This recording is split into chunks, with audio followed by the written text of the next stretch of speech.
नमस्कार प्रिय साथियों, बहुत बहुत स्वागत है आपका अपने YouTube चैनल अमृत ज्ञान में। प्रिय साथियों, आज हम बात करने जा रहे हैं गुरु की महादशा और उसमें सतर्कता बरतना बहुत ज़रूरी है। प्रिय साथियों, वैसे तो हमारे देवगुरु बृहस्पति नवग्रहों में अति शुभ ग्रह होते हैं और ज़्यादातर मामलों में इनके शुभ परिणाम ही देखने को मिलते हैं। चाहे वो धन का मामला हो, चाहे वो विद्या अर्जन का मामला हो, चाहे आपके विवाह का मामला हो, चाहे संतान का मामला हो, चाहे आपके भाग्य का मामला हो, देवगुरु बृहस्पति इन सभी मामलों में बहुत अच्छे ही रिजल्ट करते हुए हमेशा देखे जाते हैं और इन सभी चीज़ों का कारक भी देवगुरु बृहस्पति ही होते हैं। परंतु साथियों, देवगुरु बृहस्पति की महादशा में दो समय ऐसे आते हैं जब ये महादशा लगभग फेल हो जाती है और व्यक्ति को बहुत खराब परिणाम देखने को मिलते हैं। प्रिय साथियों, आज हम उसी पीरियड के बारे में बात करेंगे कि यदि किसी जातक के ऊपर देवगुरु बृहस्पति की महादशा लगी हो और वह परेशान चल रहा हो, तो आप उसकी जब भी कुंडली का विश्लेषण करेंगे, देखेंगे, तो आपको पता चलेगा जो मैं अभी बताऊंगा दो पीरियड कौन से होते हैं। प्रिय साथियों, देवगुरु बृहस्पति की जो महादशा होती है ये 16 वर्षों की होती है।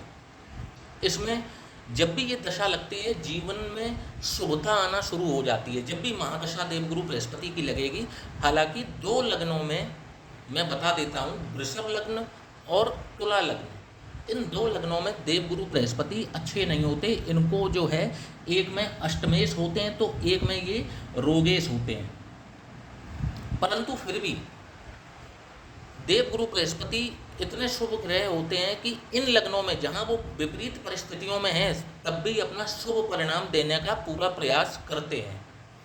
परंतु साथियों, अब मैं जो चर्चा करने जा रहा हूँ वो खराब पीरियड की चर्चा करने जा रहा हूँ कि खराब पीरियड आता कब है। साथियों, देवगुरु बृहस्पति में आप कभी भी अपनी कुंडली को चेक करिए। यदि आप पे देवगुरु बृहस्पति की महादशा चल रही है तो आपको गुरु में गुरु का अंतरदशा, मतलब गुरु की महादशा चल रही हो और गुरु की ही अंतरदशा चल रही हो, ये पीरियड आपके लिए धन धान्य से बहुत ही अच्छा रहता है। आपको ज्ञान के मामले में यदि कोई विद्यार्थी जीवन है तो उसको सफलता प्राप्त होती है पढ़ाई के क्षेत्र में, और जो व्यक्ति बिजनेस कर रहे होते हैं, नौकरी कर रहे होते हैं, उनको भी सफलताएं मिलती चली जाती हैं देवगुरु बृहस्पति की महादशा की जब भी शुरुआत होती है। इसके बाद में जब ये गुरु में गुरु का अंतर खत्म होता है तब आते हैं गुरु में शनि, जो कि शनि देव के भी गुरु हैं। तो ये पीरियड भी ठीक ठाक रहता है। आप परिश्रम करते हैं और परिश्रम के अनुसार आपको फलों की प्राप्ति होती है। तो गुरु की महादशा में शनि का अंतर भी ठीक ठाक जाता है। इसके बाद आता है गुरु में बुध की दशा, जो कि अत्यंत आपको धन की दृष्टि से भी अच्छी होती है और आपके पढ़ाई के क्षेत्र में भी आप अभूतपूर्व प्रदर्शन करना शुरू कर देते हैं। गुरु में जब भी बुध का अंतर आता है तो आप शिक्षा के क्षेत्र में आपको अभूतपूर्व सफलता मिलना शुरू हो जाती है। धन्य धान्य से भी आप खुश रहते हैं, परिपूर्ण रहते हैं, कोई समस्या वाली बात नहीं आती।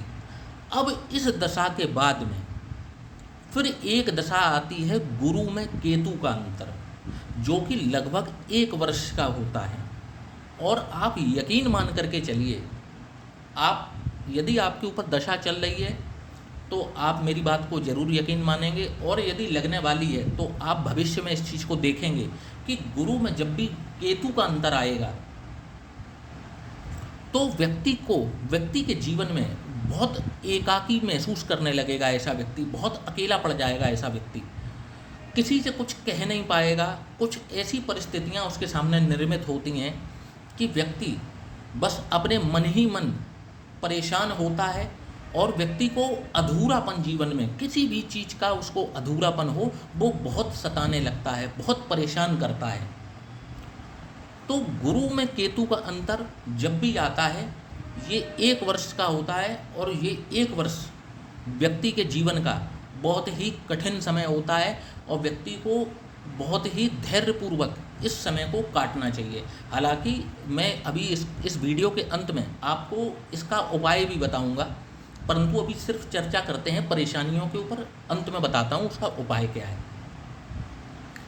तो गुरु में केतु का अंतर आपको एकाकी जीवन और आपको जो है वो मानसिक रूप से परेशान करता है, और किसी भी तरीके से जब आप ये 1 वर्ष को काट लेते हैं तो पुनः आपके जीवन में दोबारा हर्ष और खुशियाँ लौट आती हैं। इसके बाद में आता है गुरु में शुक्र का अंतर, जो कि आपके कुटुंब में कोई शुभ कार्य होने का सूचक है। आपके कुटुंब में शादी विवाह से संबंधित, कोई शुभ कार्य से संबंधित, किसी प्रकार की भागवत कथा से संबंधित आपको अच्छे अच्छे परिणाम देखने को मिलने शुरू हो जाते हैं। तो गुरु में शुक्र का अंतर भी अच्छा ही जाता है, जबकि दोनों आपस में शत्रु हैं, परंतु दोनों शुभ ग्रह होने के कारक हैं। इस वजह से व्यक्ति के जीवन में अच्छे परिणाम देखने को मिलते हैं। इसके बाद आती है गुरु में सूर्य की दशा, जो कि व्यक्ति को सामाजिक स्तर व्यक्ति का उठाने का कार्य करती है, व्यक्ति की सोई किस्मत को जगाने का कार्य करती है। तो एक तरीके से ये दशा भी व्यक्ति की बहुत अच्छी ही गुजरती है। इसके बाद बात करते हैं गुरु में चंद्र का अंतर, जो कि व्यक्ति का सबसे बेस्ट पीरियड होता है लाइफ का। जब गुरु में चंद्रमा का अंतर लगता है तो एक तरीके से गज केसरी योग का निर्माण होता है, और व्यक्ति को हर तरीके के भौतिक सुखों की प्राप्ति इस समय में होती है। इसके बाद आती है गुरु में मंगल की दशा, जो कि व्यक्ति को भूमि, भवन, वाहन, ये सब चीज़ें दिलाने का कार्य अवश्य करती है, बशर्ते इतनी सी बात हो कि गुरु आपके थोड़े से भी ठीक हों, मंगल थोड़े से भी ठीक हों, तो ये आपको निश्चित तौर पर आपकी जो भौतिक आकांक्षाएं हैं उनको पूरा करने का कार्य ये दशा कर देती है। कहने का मतलब है कि आप भूमि, भवन और वाहन से संबंधित आपको सुखों की प्राप्ति गुरु में मंगल का अंतर करा देती है। और अब आते हैं अपने मेन टॉपिक पर, जो कि है गुरु की राहु में अंतर, राहु का अंतर गुरु की महादशा में। साथियों, ये समय एक जीवन का ऐसा आता है जो कि 2.5 वर्ष का होता है। गुरु में राहु का अंतर, एक तो चांडाल योग का निर्माण हो जाता है, और व्यक्ति इस समय में सारे डिसीजंस जो भी लेगा, ऐसे व्यक्ति को भ्रम होता है कि वो जो कार्य कर रहा है बिल्कुल सही कर रहा है, परंतु इसी पीरियड में व्यक्ति अपने जीवन के सबसे खराब निर्णय लेता है। और उन निर्णय को लेते वक्त आप देखिए इस तरीके के समीकरण बनते हैं कि व्यक्ति के पास सारी जो उस कार्य को पूरा करने के लिए जो भी चीज़ों की ज़रूरतें हैं, अपने गलत कार्य को पूरा करने के लिए जो भी ज़रूरतें हैं, वो सारी ज़रूरतें उसकी पूरी होती चली जाती हैं। कहने का मतलब है कि इस समय में व्यक्ति जो भी चाहता है, उसको लगता है ऐसा कि ये काम सही करने जा रहा है, वो सारे काम वो कर लेता है और उसके पूरे होते हैं। फिर उसके बाद में शुरू होता है यहाँ पर असली खेल, जहाँ पर ये दशा नाच नचाना शुरू करती है। व्यक्ति को आर्थिक तंगी से लेकर के व्यक्ति को कर्ज में डुबाने तक ये दशा कार्य कर जाती है, और व्यक्ति के हाथ केवल हाथ मलने के अलावा कुछ शेष रह नहीं जाता। इस पूरी दशा में आप जो भी अर्जित करते हैं आप आजमा लेना। इस पूरी दशा में आप जो भी अर्जित करते हैं इन 16 वर्षों में, वो इस अंतरदशा में, ये अंतरदशा, इस अंतरदशा में ये सब कुछ लेकर के चली जाती है। यहाँ पे आप जो भी अर्जित करते हैं वो सिर्फ ये 2.5 वर्ष की जो अंतरदशा है, ये सब कुछ लेकर के चली जाती है, और आपके हाथ बिल्कुल खाली करके जाती है। तो साथियों, इस वीडियो को बनाने का सिर्फ एक ही मकसद है मेरा, कि मैं ज्योतिष को एक तरीके से मार्गदर्शन के रूप में देखता हूँ। और किसी भी विद्या का, किसी भी जानकारी का मतलब तब है जब समय रहते वो विद्या दी जाए किसी को, या वो ज्ञान किसी को दे दिया जाए। सपोज दैट यदि आपके ऊपर गुरु की महादशा चल रही है और राहु का अंतर चल रहा है और आप परेशान भी हो चुके हैं, तो फिर अब इस ज्ञान को लेने का कोई मतलब नहीं है। परंतु यदि ये लगने वाली है तो ये ज्ञान आपके निश्चित तौर पर काम आएगा। ये ज्ञान आपके निश्चित तौर पर काम आएगा यदि आपके ऊपर ये अंतर आने जा रहा है। आपका गुरु की जो महादशा है उसका लास्ट फेज आने वाला है। तो ध्यान रखिएगा मित्रों कि जब भी आप देखेंगे आपकी गुरु की महादशा का लास्ट फेज आ चुका है और अब गुरु में राहु का अंतर लगने वाला है, तो आपको सतर्क रहने की आवश्यकता है। आप इस पीरियड में सबसे ज़्यादा सतर्क रहें। किसी भी प्रकार के निवेश, चाहे वो भूमि हो, चाहे वो भवन हो, चाहे वो किसी भी प्रकार के आपके पैसों का इन्वेस्टमेंट हो, आप उस पैसे को कहीं पर भी इन्वेस्ट करने की गलती ना करें। उस पैसे को आप अपने भविष्य के लिए आप उसको सुरक्षित रखें, परंतु इस पीरियड में आप कहीं पर भी निवेश ना करें पैसे का। पैसों से संबंधित भी और आपके रिश्तों से संबंधित भी आपको कई अड़चनें देखने को मिलेंगी। इस पीरियड को आप जितना शांति से बिताएंगे, धैर्यपूर्वक बिताएंगे, ये दशा उतनी ही आपको मतलब कम परेशान करेगी। और इस दशा में यदि आप उग्र होते हैं, बहुत ही स्पॉन्टेनियस आप डिसीजंस लेते हैं, बहुत ही एग्रेसिव डिसीजंस अगर आप लेते हैं, कोई बड़े इन्वेस्टमेंट करते हैं, there will be 99% chances that you will face huge losses. I will assure you, you will face 99% huge losses if you do this. तो आपको इस दशा में बहुत ही सतर्क रहना है, सतर्क रहने की ज़रूरत है गुरु में जब भी राहु का अंतर हो। तो साथियों, अब मैं इसका उपाय बता देता हूँ आपको कि इस दशा का उपाय क्या है। जैसे ही आपको ये दशा लगती है, आपके घर के निकट, चाहे ये दशा हो गुरु में केतु का अंतर हो और चाहे गुरु में राहु का अंतर हो, जब भी ये दशाएं आपके ऊपर लगती हैं, आपको एक कार्य सिर्फ करना है। पास के किसी ही शिवालय में जाकर के आपको शिव जी को नित्य प्रतिदिन आपको 1 लोटा जल उनके ऊपर समर्पित करना है। और पहला कार्य ये है।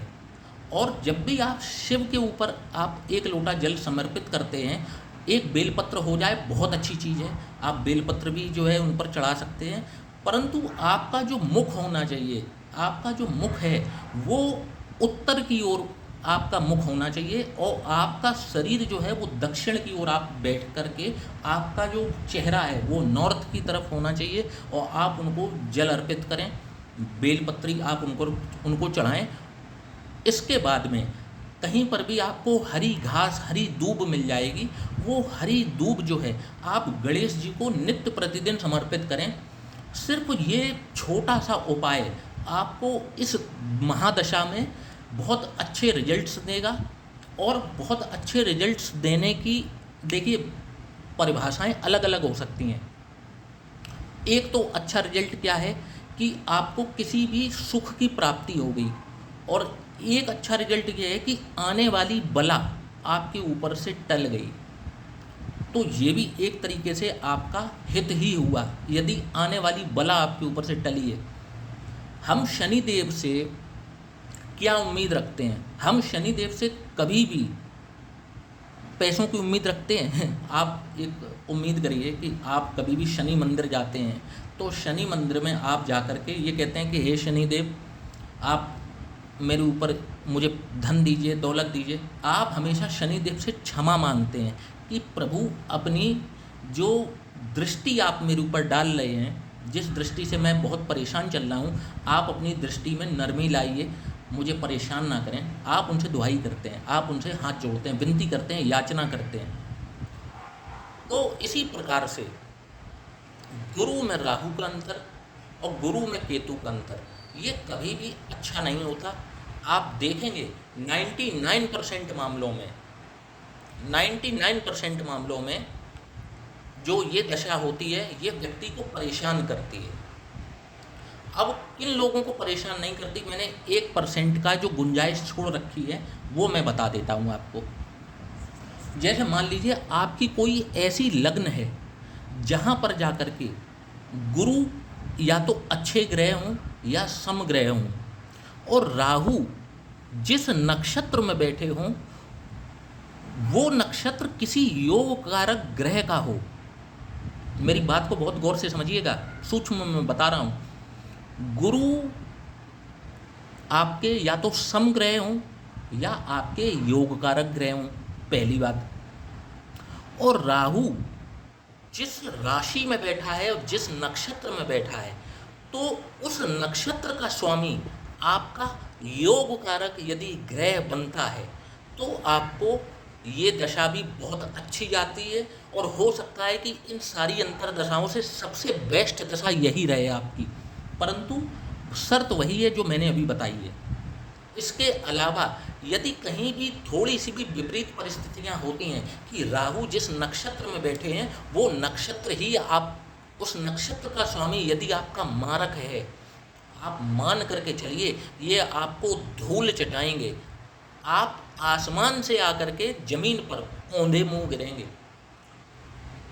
तो साथियों, इसका उपाय मैंने जो बताया, यदि आपके ऊपर गुरु में राहु का अंतर चल रहा हो तो आप इस उपाय को कर करके देखिए, और आपको ये उपाय लगातार 40 दिनों तक करना है, करते ही रहना है, परंतु आपको इसके रिजल्ट्स जो हैं वो 40 दिनों में देखने को मिलने शुरू हो जाते हैं। गुरु में जब भी राहु का अंतर आए, किसी भी शिवालय में जाकर के आप 1 लोटा जल शिव जी को, अब आपका चेहरा जो है वो उत्तर की ओर होना चाहिए, आप उनको जल अर्पित करें, बेलपत्री अर्पित करें, और थोड़ी सी दूब घास आप गणेश जी के चरणों में रख करके उनसे हाथ जोड़ करके आ जाइए। आप देखिए कि आपकी ये दशा भी जो कुदशा है ये अच्छी दशा में बदल जाएगी।